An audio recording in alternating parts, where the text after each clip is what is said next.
Out of topic వెళ్ళకండి. Out of the topic raise చేసిన topics మీద ప్రధానంగా రేజ్ చేసిన టాపిక్స్లో కిసాన్ కార్డు కానివ్వండి, రైతుల గురించి కానివ్వండి, హెల్త్ విషయంలో కానివ్వండి, దీన్ని కాంగ్రెస్ పార్టీ వేసిన తప్ప ఫర్దర్గా తర్వాత మీరు చేసినటువంటిది ఏముంది? మీరు కిసాన్ కార్డ్ అని ఒక కార్డు పెట్టి దానికి ఆయుష్ కుమార్ కార్డ్ అని ఇచ్చిండ్రు, దాన్ని ఇక్కడ కొత్త హాస్పిటల్స్ పెట్టినరా, కొత్త ఎస్టాబ్లిష్మెంట్ ఎవరైనా చేసిండ్రా? ఈ కార్డు తోటి వచ్చిన దాంట్లో మీరు వేరే కార్పొరేట్ హాస్పిటల్స్ ఇక్కడైతే ఆరోగ్యశ్రీ ఎప్పటి నుంచో రాజశేఖర రెడ్డి గారు 2004లో పెట్టినటువంటి దానికి ఒకటి మీరు ఆయుష్మాన్ భారత్ అని కార్డు పెట్టిండ్రు, దాని మీద కొంతవరకు అయిందని చెప్పి చెప్తున్నారు. కానీ కొత్త కొత్త హాస్పిటల్స్ మేము ఎయిమ్స్లు కానీ ఇప్పుడు అనేకమైన ఎన్ని వైద్య రంగ సంస్థలు కాంగ్రెస్ ఎస్టాబ్లిష్ చేసిందో మీరు ఎన్ని చేసిందో చెప్పండి. అయిపోయింది. తర్వాత వీళ్ళు చేసినటువంటి రైతులకు నల్ల చట్టాలు తెచ్చి వాళ్ళ రైతులు ఇవాళ కూడా ఎంఎస్పీ కోసం మాట్లాడుతుంటే సమయం ఇస్తలేరు వాళ్ళు. ఈ రోజు స్టిల్ టుడే బర్నింగ్ టాపిక్ అది. ఈ రోజు కూడా అట్లే ఉందండి గాయత్రి గారు. ఇది అయిపోయిన తర్వాత వీళ్ళు కోవిడ్ సమయంలో అద్భుతంగా మేనేజ్ చేసినామంటారు. కోవిడ్లో లేబర్ ఎంత ఇబ్బంది పడ్డారు. మీరు సడన్ లాక్డౌన్ డిక్లేర్ చేసి శ్రీనివాస్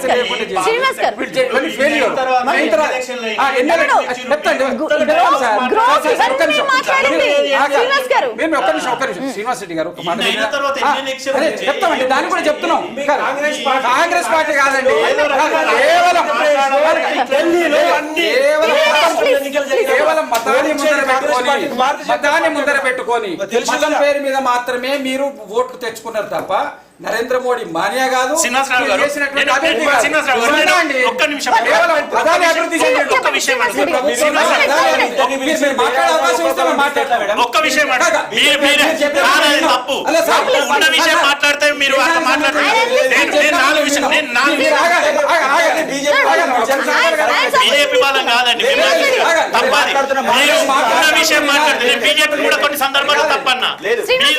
కాంగ్రెస్ తప్పన్న చెప్పండి.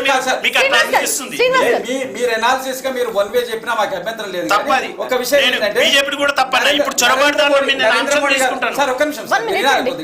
నరేంద్ర మోడీ గారు కేవలం అభివృద్ధి చేసిండ్రు. ఎవరిని? అదానిని అభివృద్ధి చేశారు, సంస్థలు అభివృద్ధి చేశారు, దేశ ప్రజలు అధోగతి పాలు చేశారు.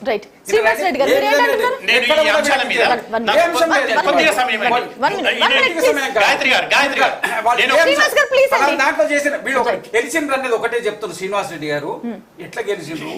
3 ఎన్నికల్లో కూడా మతాన్ని ముందర పెట్టి గెలిచారు. మేము ఎక్కడ రిజెక్ట్ చేశారంటే యూపీని ఎందుకు రిజెక్ట్ చేశారు? అయోధ్యలు ఎందుకు ఓడిపోయినారు?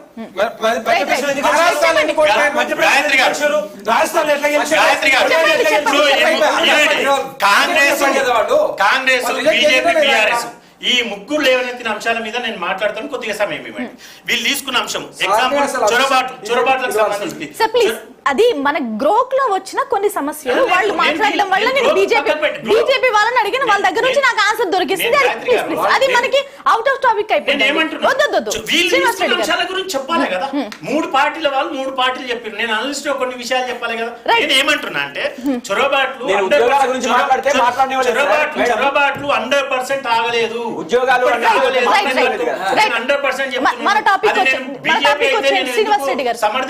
బీజేపీని తప్పంట. ఇప్పటికీ 100% చొరబాట్లు ఆగలేదు, ఆగుతలేవు కూడా. ఒక విషయం అక్కడ ఏం జరుగుతుందని అంటే ఎక్కడి నుంచి అయితే చొరబాట్లు జరుగుతున్నాయో ఆ చొరబాటుకు సంబంధించిన రాష్ట్ర ప్రభుత్వాలు సహకరించట్లేదు కేంద్ర ప్రభుత్వానికి. ఓటు బ్యాంక్ రాజకీయాల కోసం దేశాన్ని సర్వనాశనం పట్టిస్తున్నారు. ఇప్పుడు మీరనకండి, నేనేమంటున్నాను, మీరు మతతత్వం హిందూ మతతత్వం తోటి గెలుస్తున్నది అని అంటున్నారు.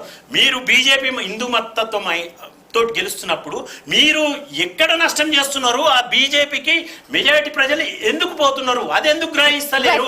నష్టం మీరు బీజేపీ ఎదుగుదలకు కారణం ఎవరు?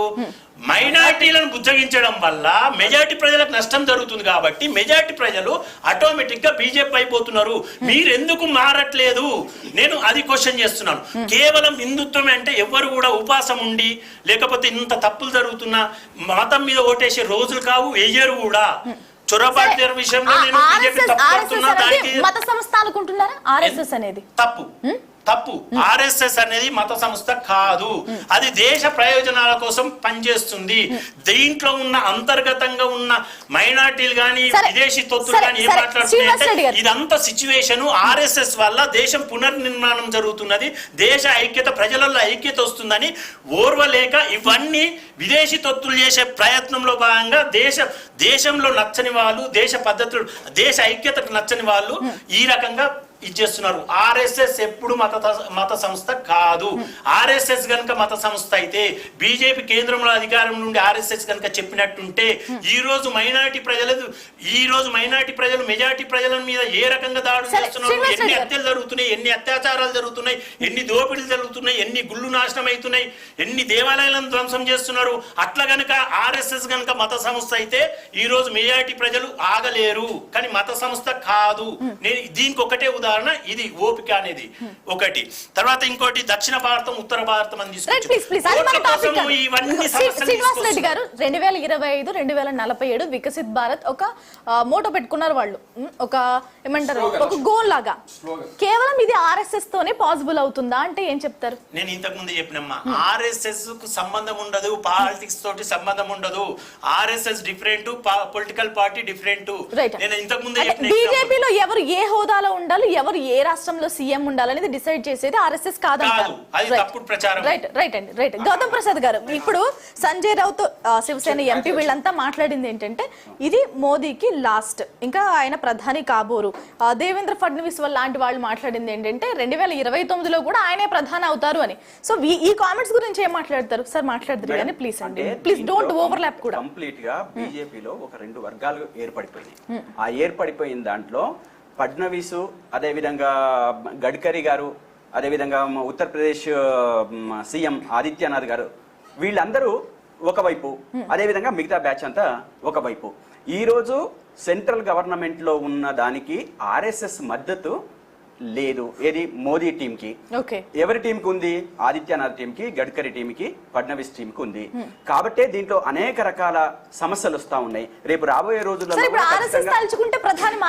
ఖచ్చితంగా మారిపోతారండి, దాంట్లో ఏ డౌట్. ఇక్కడ అసలు పైకి మాట్లాడడం కాదు మేడం, ఖచ్చితంగా దీంట్లో వీళ్ళు చెప్తున్నది అంతా అబద్ధం. ఆర్ఎస్ఎస్ బ్యాక్ బోను, అది మాతృ సంస్థ, బీజేపీకి మాతృ సంస్థ. మీరు ఎక్కడికైనా వెళ్ళండి, ఏ ఎలక్షన్స్ లో కూడా ఆర్ఎస్ఎస్ కార్యకర్తల పని లేకుండా బీజేపీ ఎక్కడ గెలవలేదు. నిన్నగాక మొన్న ఢిల్లీలో గెలిచిన ప్రభుత్వంతో సహా ప్రతి ఇంటికి, ప్రతి ప్రముఖ 15 ఇళ్ళో 20 ఇళ్ళో రెస్పాన్సిబుల్ తీసుకొని వాటిని ఆర్గనైజ్ చేసింది ఆర్ఎస్ఎస్. అదే విధంగా ఆనాడు ఈటెల రాజేందర్ గారి కాన్స్టిట్యున్సీలో జరిగిన ఎలక్షన్స్ అప్పుడు కూడా మొత్తం రాష్ట్ర వ్యాప్తంగా ఉన్న స్వయం సేవకులంతా కూడా అక్కడ ఆ కాన్స్టిట్యున్సీలో కాన్సన్ట్రేషన్ చేసినారు. వాళ్ళ అంతరాత్మకు తెలుసు. వాళ్ళు బహిరంగంగా వాళ్ళకి చెప్పరు, ఎందుకంటే ఆ సంస్థని మీరు బయట పెట్టొద్దని చెప్పేసి వాళ్ళకి డైరెక్షన్స్ కాబట్టి వాళ్ళు చెప్పరు. కానీ దానికి రాజకీయ గురువుగా, మాతృ సంస్థగా ఆర్ఎస్ఎస్ ఉంది. ఈ రోజు ఆర్ఎస్ఎస్ లో ఉన్న అంటే స్వయం ప్రకటిత కారణ జన్ముడుగా ప్రకటించుకున్న నరేంద్ర మోదీకి ఆర్ఎస్ఎస్ అండదండలు లేవు. లేని కారణంగా రేపు రాబోయే రోజులలో ఇక్కడ ఉన్న ఈ స్వయం ప్రకటిత కారణంగా ఆర్ఎస్ఎస్ కు చాలా కోపం వచ్చింది. ఇది ఎట్లా కరెక్ట్ అవుతుంది, మనం ఏ విధంగా దీన్ని ప్రొజెక్ట్ చేసుకోగలుగుతాము? ప్రతి వ్యక్తి తల్లి గర్భంలో నుంచి పుట్టకుండా ఉంటాడా? కానీ ఇతను మాత్రం తల్లి గర్భంలో నుంచి వచ్చినా నాకు వచ్చిన తర్వాత తెలిసింది, నేను అట్లా కాదు.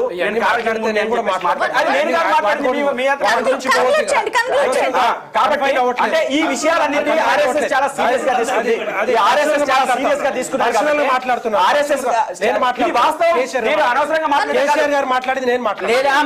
మాట్లాడండి, మీరు ఏమైనా మాట్లాడచ్చు, దాంట్లో తప్పేముంది. కానీ రాజకీయాలు జరుగుతున్న విషయాలు మనం మాట్లాడుకుంటాము. మీరు మాట్లాడితే మేము తప్పనేది లేదు. ఉంటే వాస్తవం. అయితే నేనేమంటున్నానంటే దీంట్లో ఉన్న రెండు వర్గాల్ని, ఆ రెండు వర్గాలలో మోడీకి ఉన్న వర్గము కావచ్చు, లేకపోతే ఫడ్నవీస్, లేకపోతే ఆదిత్యనాథ్ లాంటి, గడ్కరీ లాంటి వాళ్ళకి కావచ్చు, ఈ రోజు ఖచ్చితంగా ఈ రెండు వైరుధ్యాలు ఉన్నాయి కాబట్టి ఒక సమస్య ప్రధానంగా వచ్చి పడింది కాబట్టి ఈ రోజు నరేంద్ర మోదీని మార్చాలని చెప్పేసి వాళ్ళు అనుకుంటున్నారు. ఆర్ఎస్ఎస్ డైరెక్షన్ లేకుండా ప్రధానమంత్రి గాని హోంమంత్రి గాని అయ్యే ఛాన్స్ ఈ దేశంలో బీజేపీలో లేదు. ఆర్ఎస్ఎస్ అనేది నేషనల్ బిల్డింగ్ ఆర్గనైజేషన్. ఆర్గనైజేషన్ ఏంటంటే మత ఏమంటారంటే ప్రతి మత సంస్థ ఇది కాదు కావాల్సింది. అదే నేషనల్ బిల్డింగ్